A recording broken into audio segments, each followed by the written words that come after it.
La medicina de precisión, en términos generales, es aquella que se personaliza para pacientes individuales o al menos para cohortes de pacientes que son muy similares.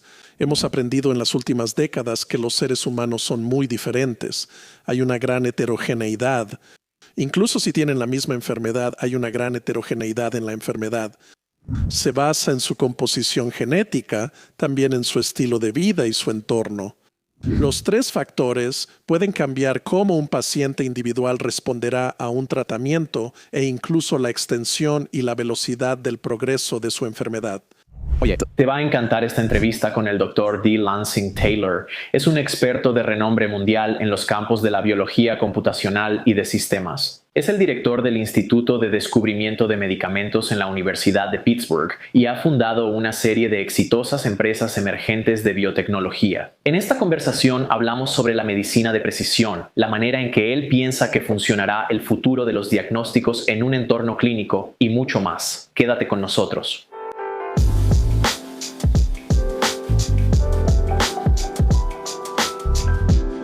Así que Lance, gracias por venir al podcast. Estoy emocionado de hablar contigo. Feliz de hablar sobre medicina de precisión. Estoy realmente emocionado porque esto es algo que, ya sabes, si te mueves lo suficiente en el mundo de las startups, ves que es una de esas palabras de moda que incluso puede ser una tesis de inversión. Puede ser, ya sabes, la historia que una startup está tratando de contar sobre sí misma.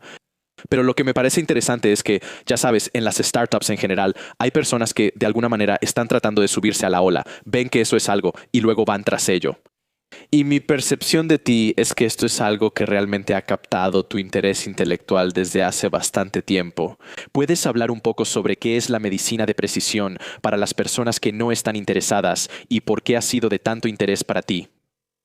Entonces, la medicina de precisión, en términos generales, es medicina que está personalizada para pacientes individuales, o al menos para cohortes de pacientes que son muy similares. Hemos aprendido en las últimas décadas que los seres humanos son muy diferentes. Hay una gran heterogeneidad. Incluso si tienen la misma enfermedad, hay una gran heterogeneidad. Y esto se debe a su composición genética, también a su estilo de vida y a su entorno. Los tres factores pueden cambiar cómo un paciente individual responderá a un tratamiento e incluso la extensión y la velocidad de la progresión de su enfermedad. Entonces, ¿cuándo te diste cuenta de que esto era una gran oportunidad y algo a lo que querías dedicarte profesionalmente? Bueno, en realidad esto se remonta probablemente a hace 20 años o más, cuando estábamos desarrollando plataformas para el descubrimiento de medicamentos. Y hace 20, 25 años, las principales compañías farmacéuticas tenían ensayos muy simples cuando probaban sus bibliotecas de nuevos compuestos para encontrar uno que pudiera tener un impacto en una enfermedad. Y en estos ensayos basados en células que eran excesivamente simplificados, sacaban un promedio de la señal de quizá 1000 células de un pocillo de una placa.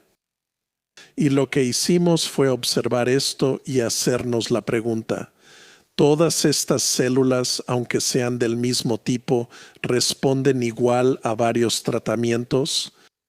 Y la respuesta fue un rotundo no. Hay una gran heterogeneidad incluso a nivel celular. Eso tiene que basarse en la composición genética, el estado de la célula, como le llaman, en qué parte del ciclo celular se encuentra, así como en el tipo de tratamientos que está recibiendo. Así que el concepto de heterogeneidad provocó esto, al menos en mí y en mis colegas, hace 20, 25 años, simplemente al entender la heterogeneidad a nivel de los ensayos celulares.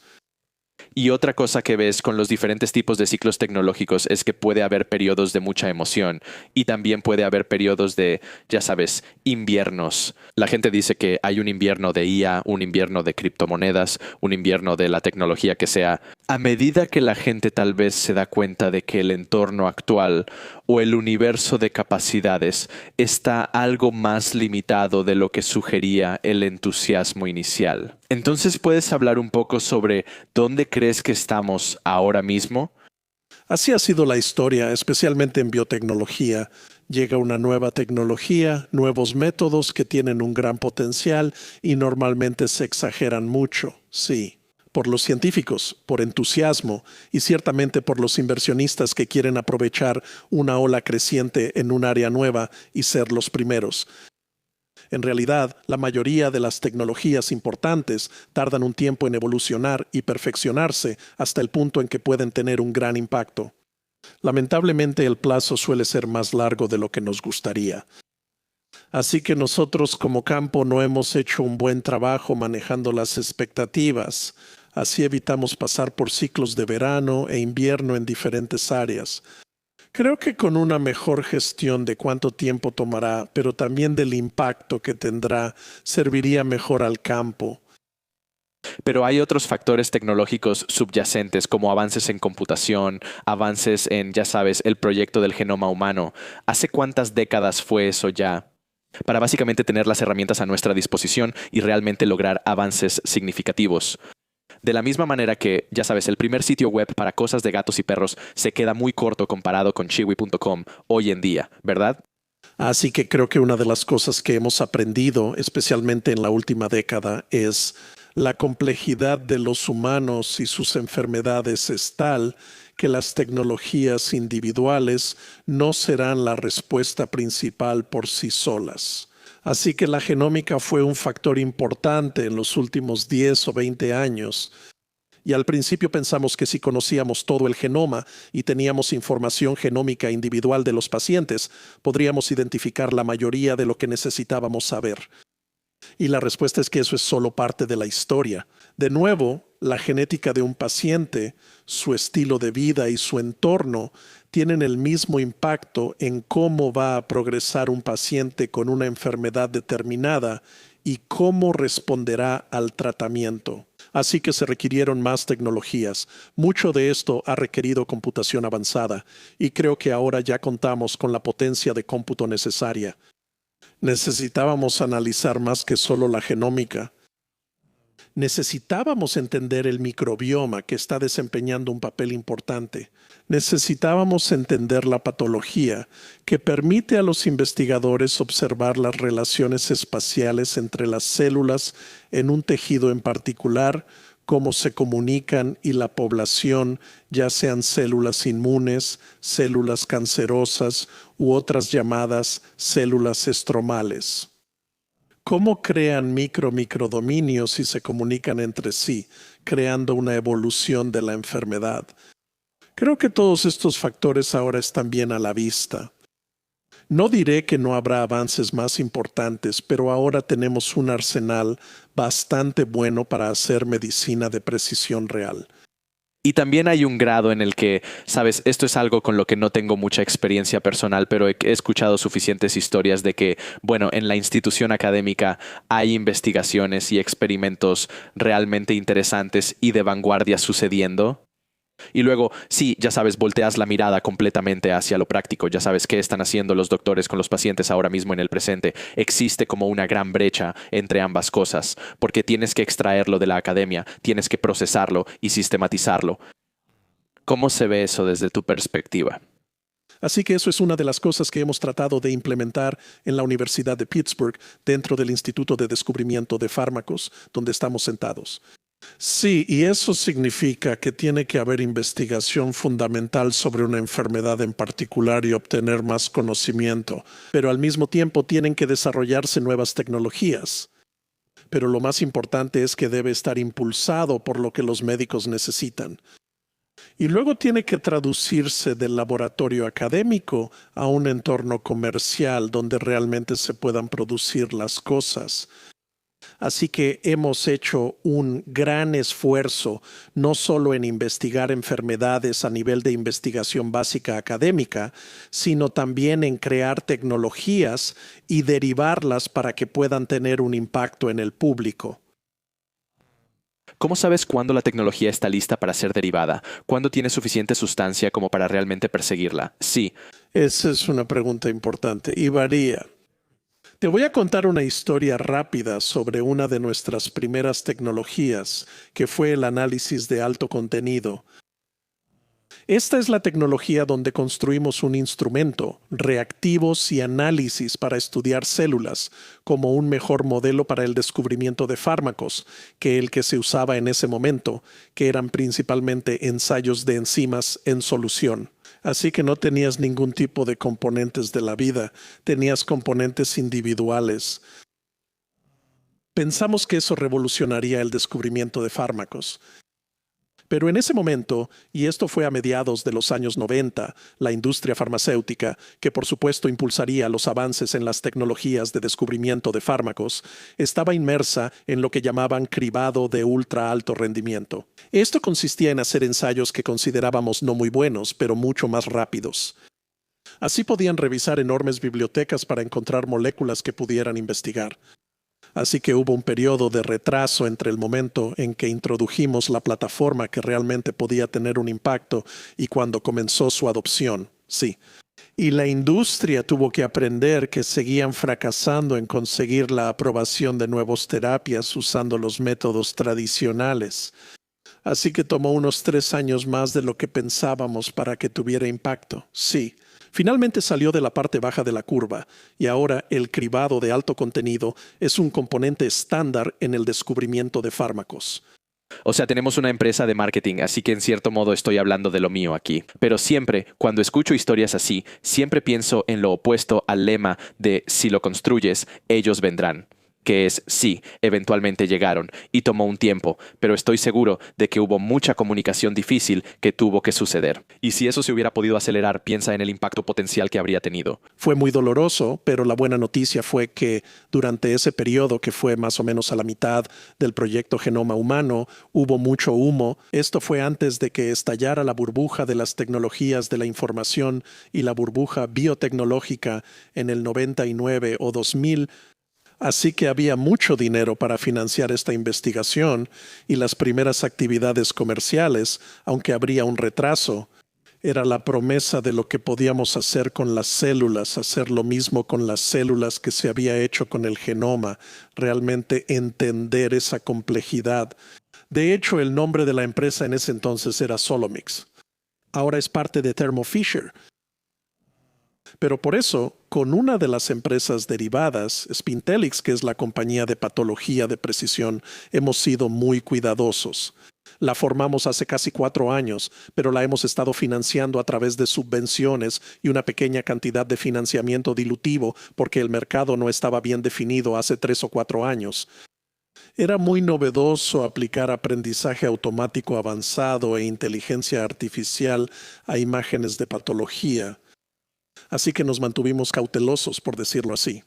Eso se ha vuelto aún más importante ahora porque actualmente no estamos en medio de un mercado efervescente en biotecnología.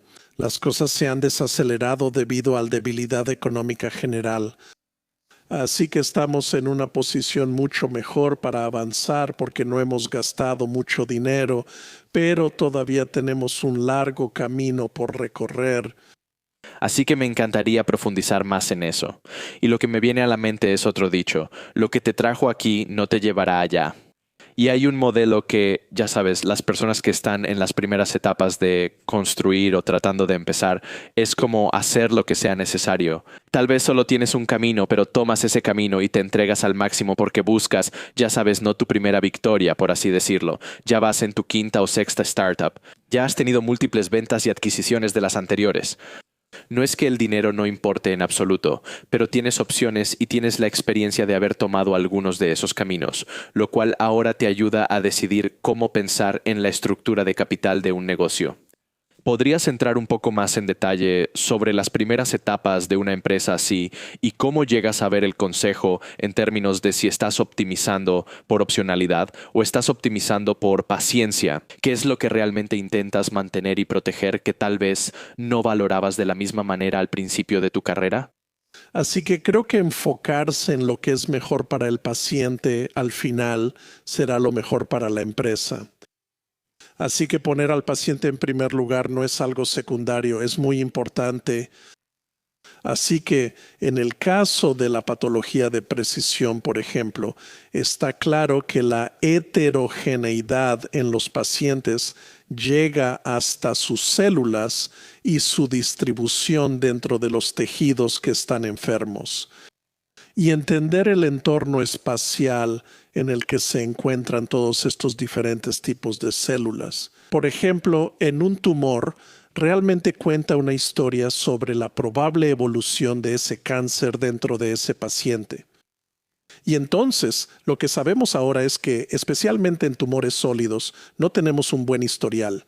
Podemos encontrar medicamentos que tienen un efecto por un tiempo, pero luego las células cancerosas son bastante inteligentes, responden, cambian en relación con los tratamientos que están recibiendo o su entorno. El sistema inmunológico responde y altera lo que está sucediendo. Así que incluso si tienes un punto de partida con un paciente de gran heterogeneidad, luego lo tratas de diferentes maneras y sigue evolucionando. Entonces, entender el entorno completo, las relaciones espaciales entre todos los actores principales, desde las propias células cancerosas, el sistema inmunológico y su infiltración en el tumor, así como las otras células de soporte, generalmente llamadas células estromales, es crucial para entender y predecir la dirección de la progresión de la enfermedad. Si puedes predecir hacia dónde crees que va a ir a partir de ese conocimiento, entonces puedes adelantarte y tener nuevos tratamientos que predices serán necesarios con la evolución para ese paciente en particular. Así que soy muy cuidadoso porque sé que estoy empezando a acercarme a los límites de mi comprensión aquí, pero tal vez intentar decirlo de otra manera y tú puedes construir a partir de lo que te estoy ofreciendo aquí. La gente ha escuchado, tal vez si pone atención a esta idea de una inteligencia artificial o un sistema de aprendizaje automático acompañando a un humano para obtener un mejor resultado. Si se habla de esto en la medicina, una de las aplicaciones más comunes es una radiografía. Y ya sabes, en lugar de que solo el técnico vea la radiografía con sus propios ojos, tienes, ya sabes, un modelo de visión por computadora que se aplica a eso y tal vez detecta cosas que de otra manera no se verían. En tu caso, cuando hablas de la naturaleza espacial de este tumor, se trata de ver dónde está ubicado el tumor, su tamaño, su estructura, de alguna manera, forma o aspecto, y detectar cosas que de otra manera no serían diagnosticadas o reconocidas de manera consistente por el ojo humano. Y esa es realmente la esencia de la tecnología que estás desarrollando y vendiendo. ¿Lo estoy diciendo más o menos correctamente? Eso es correcto. Con Spintelix sabemos que la complejidad dentro de un tumor y el tejido circundante en el tumor está alterada y varía en el espacio y el tiempo. Entonces, un patólogo que observa una lámina puede hacer algunas determinaciones importantes, pero algunas de las sutilezas son tan significativas que los patólogos tendrían que observar las mismas muestras de un paciente durante mucho tiempo para poder hacer una evaluación óptima. Con la ayuda del aprendizaje automático y la inteligencia artificial, ese trabajo podría hacerse mucho más fácil y más predictivo. Y ahora ya existen estudios que demuestran que agregar aprendizaje automático e inteligencia artificial mejora el desempeño de los patólogos.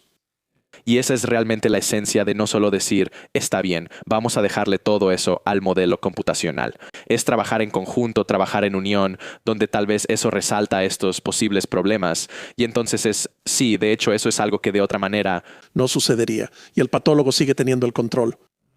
Los análisis computacionales y de biología de sistemas le dicen al patólogo qué es lo que debe buscar. Y puede que hayas pasado esto por alto y luego hacen una sugerencia llamándolo como creen que es los algoritmos, es decir, y entonces el patólogo puede tomar la decisión final.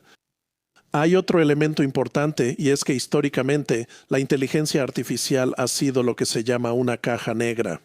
En otras palabras, los algoritmos toman una decisión y esa es la respuesta. Y el patólogo, o sea, en cualquier campo en el que se use, tiene que aceptarla o no. Lo que Spintelix ha hecho es introducir inteligencia artificial explicable. Así que no solo el algoritmo determina qué está presente en esa muestra del paciente, sino que también explica, en términos del patólogo, por qué tomó esa decisión. Así que ahora se convierte en un aliado del patólogo en lugar de una alternativa al patólogo. Y entonces hablaste de ser relativamente conservador con tu estructura de capital, en parte porque todavía están encontrando su mercado, si lo estoy diciendo correctamente. ¿Podrías entrar en más detalle entonces? Porque cuando dices eso, pienso, hombre, eso suena excepcionalmente emocionante. Esperaría que, ya sabes, la mayoría de las personas que me trataran a mí o a mi familia tuvieran acceso a algo así. ¿Cuál es la brecha o cuál es el obstáculo que hay que superar? Hace 4 años, nosotros y muchas otras personas reconocimos que el aprendizaje automático y la inteligencia artificial podrían tener un gran impacto en la patología, de la misma manera que lo tuvieron en la radiología y otros campos. Había 2 cosas que estaban en contra de eso. Una, los patólogos históricamente han sido los más conservadores y no quieren ceder ningún control en cuanto a la toma de decisiones. Entonces, la otra cosa era cuáles eran las aplicaciones exactas donde estas primeras herramientas podían aplicarse. ¿Era en el descubrimiento de fármacos? ¿Era en la selección de pacientes para ensayos clínicos? ¿Era para determinar la estrategia terapéutica óptima para un paciente? No estaba claro. Y por eso nos enfocamos en obtener subvenciones de investigación para seguir desarrollando la tecnología, presentar patentes para proteger este nuevo campo de análisis espacial avanzado e inteligencia artificial explicable, mientras también realizábamos estudios de mercado. ¿Hacia dónde veía la industria farmacéutica que iba esta tecnología? ¿Dónde veían los patólogos en ejercicio que esto podría tener un impacto y aprender de eso y luego establecer un plan estratégico para el negocio? Y eso tomó un par de años. El COVID no ayudó. Hicimos muchas llamadas por Zoom en lugar de sentarnos con las personas. Pero quedó claro, no teníamos que gastar millones de dólares para llevar la empresa por un camino óptimo. Pudimos ver cuál era el camino gastando solo una pequeña cantidad de financiamiento dilutivo y luego empezar a acelerar. Hermoso. Entonces, mientras tanto, comenzaste otra empresa, Biocystics, que es la original.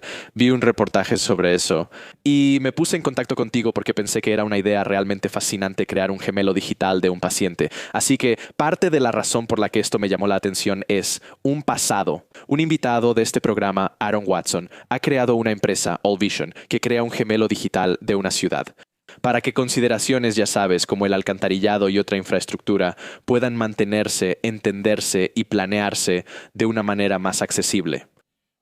Con esa pequeña introducción, ¿puedes hablar específicamente sobre esta aplicación en el cuidado de los pacientes? Claro, entonces los gemelos digitales son una tecnología y un concepto que han existido durante 20-25 años. Comenzó con industrias como la industria aeronáutica, especialmente los cohetes, donde es demasiado caro hacer experimentos. Al decir, bueno, si aumentamos la potencia de este propulsor en un 20%, disculpa, ¿qué le hace eso a la dirección del cohete? Así que se volvió obvio que si conoces todos estos parámetros, construyes un modelo computacional, puedes decir, bueno, voy a aumentar el empuje en un 25%, cambiar el ángulo en 5 grados y puedo predecir a dónde irá. Y después de hacer estudios iterativos como ese, entonces puedes realizar un experimento. Pero es solo 1 o 2 experimentos en comparación con cientos, lo cual no sería práctico. Así que para los pacientes es muy similar, pero incluso más dramático porque no podemos hacer experimentos en el paciente real. Pero ahora sería... En no ético. Es poco ético, aunque en los tratamientos contra el cáncer históricamente era más un enfoque de prueba y error con medicamentos que han demostrado ser lo suficientemente seguros como para administrarse a un paciente con cáncer, sí, pero no estaba claro quién respondería a qué, y era un experimento si lo quieres ver así. Pero ahora tenemos tantos datos que podemos obtener de los pacientes, desde su genoma completo hasta datos de dispositivos portátiles, pasando por todo el expediente médico electrónico de ese paciente. Ahora, con la patología de precisión, podemos obtener un conocimiento más profundo de los detalles de la heterogeneidad dentro de un paciente. Y el microbioma, todos estos datos masivos están ahí y disponibles. Y todos esos datos van a tener un impacto en cómo ese paciente va a responder a un tratamiento e incluso en la progresión de esa enfermedad si no se trata. Así que todos los datos están ahí. Tenemos la capacidad computacional para manejar y reunir esos datos. Eso no le da el crédito suficiente al reto que implica reunir diferentes tipos de datos. Pero entonces si haces eso, puedes modelar computacionalmente esos datos y a ese paciente, igual que un cohete. Puedes decir, dado todos estos datos sobre ese paciente, supongamos que tiene cáncer, los datos sugieren que deberíamos probar el medicamento X primero, dadas sus características. Y ahora puedes ejecutar ese modelo y preguntar cuál es la probabilidad de que ese medicamento tenga un impacto positivo en ese paciente. Así que puedes usar el modelo computacional o el gemelo digital para predecir cómo responderá el paciente. Aún más poderosamente, en los últimos 5, 6, 7 años, ahora podemos hacer lo que yo llamo un paciente. Gemelos biomiméticos, que son órganos en chips, que pueden ser células derivadas de un paciente individual, especialmente células madre.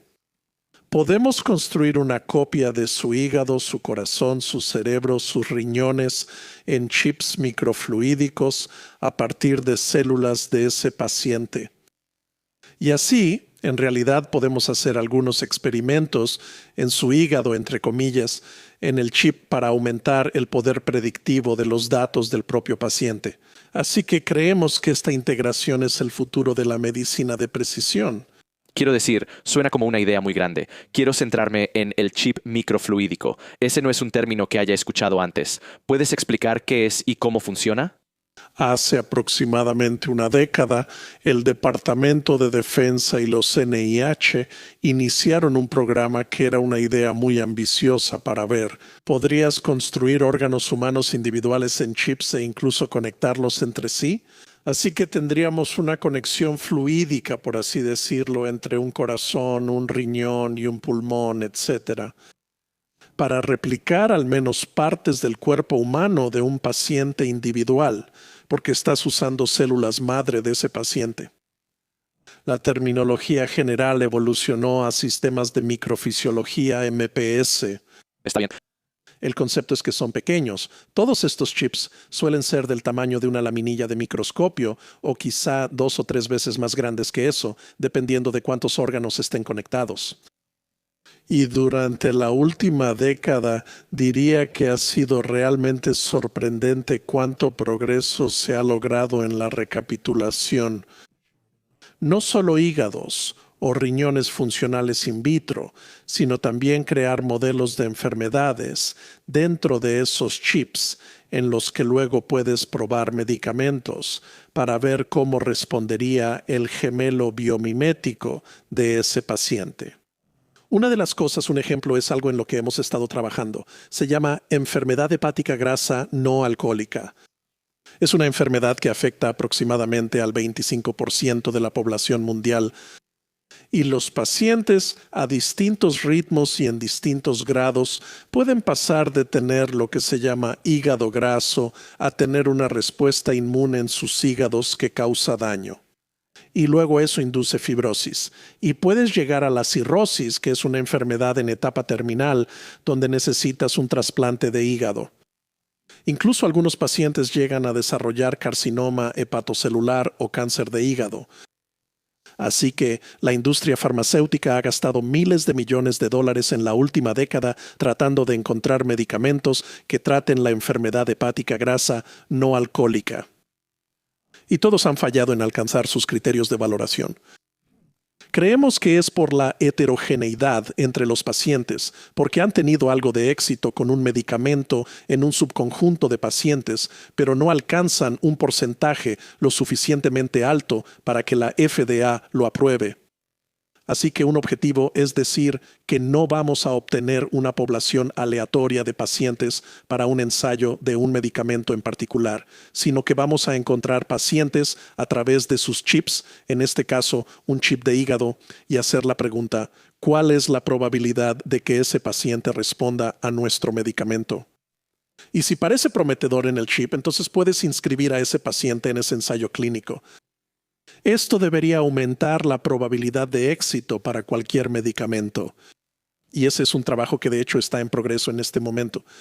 Así que quiero intentar repetírtelo solo para asegurarme de que lo estoy entendiendo correctamente. Entonces, incrustado en cualquier célula madre, sabes que la razón por la que es una célula tan valiosa para obtener es literalmente el código que dice, así es como vamos a construir nuestro hígado, así es como vamos a construir nuestro corazón, así es como vamos a construir nuestro órgano. ¿Puedes construir mi hígado o tu hígado?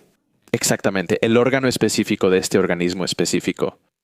Y gracias a ese código, el proyecto Genoma Humano aprendió cómo leer realmente ese código. Puedes crear una réplica digital, más o menos, en este chip del órgano de esa persona específica. Y porque ahora tenemos visibilidad de todas las cualidades, el tamaño, los detalles, ciertas respuestas y tendencias hacia diferentes características. La capacidad de digitalizar esa información nunca, jamás había sido posible en la historia de la humanidad. Así que ahora mismo, en este momento en el que tenemos el privilegio de vivir, estamos en una época donde existe la capacidad de digitalizar esa información. Y las implicaciones de este tipo de medicinas de precisión y simplemente hacer esa información accesible para el resto del mundo, donde puede que ni siquiera lo sepas. A pesar de eso, estás construyendo la tecnología que permite digitalizar el hígado, ni siquiera sabes eso. Fulano en tal universidad está tratando de hacer un estudio específico sobre esta parte específica, pero tú lo has vuelto interpretable y esas dos cosas terminan conectándose. Correcto. Wow. Así que tomamos todos los datos que podamos obtener del paciente. También tomamos algunas de sus células madre y construimos conjuntos de órganos, porque a partir de las células madre puedes construir simplemente dirigiendo su evolución. Diferentes tipos de células, células cardíacas para el corazón y hepatocitos del hígado. Así que puedes construir cualquier órgano a partir de esas mismas células, y de hecho puedes almacenar esas células. Puedes congelarlas y dentro de 5 años podríamos recuperar esas células madre del paciente X. Si se enferman y queremos replicar la enfermedad con sus células, entonces podemos construirla y hacer pruebas ahí, además de tomar los datos del propio paciente. Es un cambio radical. Sí, o sea, así suena y estoy seguro de que hay sutilezas y matices en lo que dices que se me están escapando. Pero quiero hablar un poco más sobre estos gemelos y lo que eso significa para el futuro de la atención clínica. Así que hay como esta idea, ya sabes, una vez más, no lo sé por experiencia personal, pero ves, ya sabes, un programa como House y ves que, ya sabes, los doctores más o menos juntan sus cabezas discutiendo todos los puntos de datos que han recopilado a través de anécdotas, leyendo los expedientes, haciendo pruebas y tratando de darle sentido a todo eso. Básicamente, tu visión para el futuro es que sí, tal vez esa multitud de doctores se reúna para discutir todo esto. Pero también está, ya sabes, si es la propia biosística o alguna forma de reporte que básicamente dice, hemos hecho este análisis sobre la condición hepática del paciente. Y esto es lo que parece tener la mayor probabilidad de éxito desde un punto de vista probabilístico. Y eso es como reunir toda esa complejidad en un modelo computacional que es fácil de probar. Sabes, de nuevo, cómo cambiar el ángulo y el impulso en el cohete. Puedes decir, bueno, si hacemos esto y hacemos aquello, ¿qué predice el modelo que ocurrirá? Y esa información puede guiar a los médicos para tomar una decisión. No es automático, pero es otra herramienta poderosa para mejorar la capacidad de tomar las mejores decisiones para un paciente en particular. Entonces, regresando a una pregunta de hace un momento, hablaste sobre la integración de todos estos datos. Así que si estamos hablando de dispositivos portátiles, digamos que estoy usando un Apple Watch. Si estamos hablando de mis registros médicos, sé que hay un par de grandes, ya sabes, peces gordos en ese campo en particular. ¿Existe un tipo de incentivo inherente para volverte más importante al proteger tus datos hasta cierto punto o al ser muy cuidadoso sobre lo que realmente se convierte en una API pública que pueda ser utilizada por terceros? Entonces, ¿cómo piensas abordar el problema de hacer que todos estos enormes y valiosos conjuntos de datos empiecen a trabajar juntos? Sí, esa es una gran pregunta y para ser sincero no lo he pensado tan a fondo en este momento porque todavía estamos tratando de juntar las tecnologías para que funcione, pero es un gran desafío. Supongo que ya que al menos creemos que esto tendrá un gran impacto en el sector salud, sí, en términos de costos, respuestas de los pacientes y éxitos, que probablemente tendrá que surgir alguna legislación sobre cómo se protege y utiliza esta información, de modo que las personas que desarrollan algoritmos clave, etcétera, podrían tener cierta protección. Pero por otro lado, el resultado debe centrarse en el paciente. Va a ser un reto tanto para los especialistas en ética como para los funcionarios gubernamentales. Sí. Y supongo que también no es que construyas exclusivamente pensando en la adquisición, especialmente en esta etapa, pero en algún momento el esfuerzo principal de la empresa en este momento es demostrar que la tecnología funciona, eliminar el riesgo técnico. Y luego, si hay algún tipo de empresa mucho más grande que tenga la escala, la plataforma, las relaciones, el poder en el mercado, podrían decir, oye, nos gustaría tomar esto, integrarlo en una de las cosas que estamos construyendo y ser parte de esa solución macro. Y la manera en que estamos abordando eso es que tenemos un gran equipo aquí en la Universidad de Pittsburgh y en el Centro Médico de la Universidad de Pittsburgh, profesores con los que estamos colaborando en la enfermedad del hígado graso no alcohólico, tanto en la clínica como en la biología de células madre y estos temas. Tecnologías de chip, así como las herramientas computacionales. Así que aún no hemos formalizado ese enfoque, pero hay una alta probabilidad. Vamos a usar nuestra fortaleza en la enfermedad hepática grasa no alcohólica y la fortaleza general en enfermedades hepáticas en la Universidad de Pittsburgh para realizar un ensayo.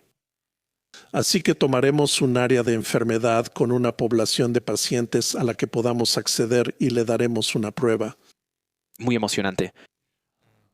Bueno, Lance, esto ha sido fantástico. Ya estamos llegando a nuestro límite de tiempo. ¿Hay algo más que quieras compartir en general sobre la medicina de precisión que no te di la oportunidad de mencionar? Creo que el tiempo va a ser más largo de lo que nosotros o cualquier otra persona quisiera, pero creo que veremos un impacto importante en los gemelos digitales de pacientes a largo plazo dentro de una década. Algunos de los componentes importantes, como la patología de precisión, están ocurriendo ahora y tendrán un gran impacto en los próximos años. Así que, en nuestra opinión, mientras hemos creado empresas derivadas, vemos que Spintelix tendrá un impacto a corto plazo con sus tecnologías avanzadas en aprendizaje automático e inteligencia artificial explicable. La bioinformática y todo el concepto de gemelos digitales del paciente está más a futuro, sí. Así que, pero creo que el potencial es enorme y sucederá. No puedo decir la fecha exacta, pero sucederá. Sí, bueno, me hace pensar en algo realmente sacado de la ciencia ficción, ya sabes, al doctor mostrando en una pantalla no solo la representación de un cuerpo humano, sino literalmente así es como estamos modelando tu corazón, tu hígado y lo que está pasando. Y así es como estamos pensando en tratarlo. Así que es inspirador, muy emocionante y te agradezco que te hayas tomado el tiempo para explicarnos todo eso. Si la gente quiere saber más sobre tus empresas, sobre ti, ¿a dónde deberíamos dirigirlos en el mundo digital? Entonces, spintelix.com es el sitio web de la empresa de patología de precisión. Y creo que ahí hay un buen resumen de dónde estamos y lo que estamos tratando de lograr. Lo mismo con Biocistics, biocistics.com. Hay información general disponible. Para el Instituto de Descubrimiento de Medicamentos hay un sitio upddi.bit.edu, el cual cuenta la historia de cómo estamos usando una combinación de enfoques computacionales y enfoques experimentales avanzados para estudiar una variedad de enfermedades. Perfecto. Vamos a poner todo eso en las notas del programa. Puedes encontrarlo en la aplicación donde probablemente estás escuchando esto ahora mismo o en goingdeepthere.com/goingdeeperthere.com podcast para cada episodio del programa. Pero Lance, antes de dejarte ir, me gustaría darte el micrófono una última vez para que lances un reto personal y práctico para la audiencia. Bueno, creo que la atención médica es obviamente una preocupación importante para cada persona en el mundo, no solo en este país. Es demasiado cara, todavía no es lo suficientemente precisa. Todavía hay mucho sufrimiento de los pacientes porque no reciben el tratamiento adecuado en el momento adecuado para su enfermedad en particular. Creo que estamos a menos de una década de lograr una transformación importante en el cuidado de la salud. Así que yo retaría a las personas a que sigan animando a sus funcionarios de gobierno a apoyar la investigación biomédica básica y la traducción de ese trabajo básico en empresas. Eso entonces puede unirse para dar la gran solución dentro de la década. Increíble. Bueno, estoy emocionado de ver lo que nos depara la década. Estoy emocionado de ver lo que el futuro te depara a ti y a tus empresas. Y una vez más, te agradezco que hayas profundizado con nosotros hoy. Gracias por hablar conmigo. Gracias por escucharnos allá afuera. Espero que todos tengan un día fantástico. Oigan, gracias por ver hasta el final mi entrevista con el Dr. Taylor. Si les gustó, también disfrutarán nuestra entrevista pasada con el Dr. Gordon Banskoy, donde hablamos sobre su empresa Panther Rare Pharmaceuticals. Además de ser un unicornio biotecnológico valorado en $1,000 millones, profundizamos en los detalles de tratar enfermedades raras y apoyar a las pequeñas farmacéuticas emergentes que atienden a esos pacientes. Échenle un vistazo.